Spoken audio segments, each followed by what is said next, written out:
নমস্কাৰ, সকলোকে নৱবৰ্ষৰ শুভেচ্ছা জনাইছোঁ। এই নৱবৰ্ষই আপোনালোকৰ জীৱনলৈ কঢ়িয়াই আনক অফুৰন্ত সুখ সমৃদ্ধি আৰু আশাৰ বতৰা। তাৰেই কামনা কৰি পুনৰবাৰ নৱবৰ্ষৰ শুভেচ্ছা জনাই আজি আপোনালোকৰ বাবে লৈ আহিছোঁ দুফাকি যোজনা প্ৰত্যন্তৰ। দিনৰ পৰ্বত ৰাতিৰ জুই তাক নেদেখি থাকিবা শুই। দিনৰ পৰ্বত ৰাতিৰ জুই তাক নেদেখি থাকিবা শুই।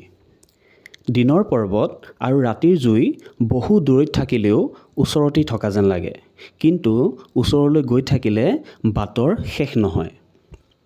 অৰ্থাৎ যি বস্তু পোৱাৰ সম্ভাৱনা তেনেই ক্ষীণ, তেনে অলিক বস্তুৰ পিছত দৌৰি কোনো লাভ নাই।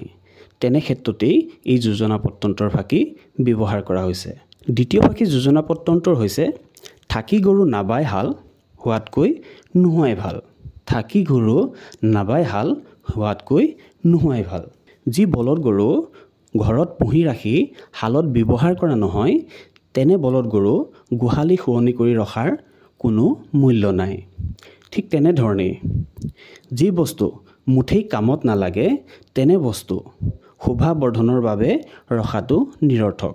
তেনে ক্ষেত্ৰতেই এই যোজনা প্ৰত্যন্তৰ ফাঁকি ব্যৱহাৰ কৰা হৈছে। আজিলৈ ইমানেই। ভিডিঅ'টি লাইক কৰিব, শ্বেয়াৰ কৰিব আৰু আশা ৰাখিছোঁ চেনেলটি ছাবস্ক্ৰাইব কৰিব।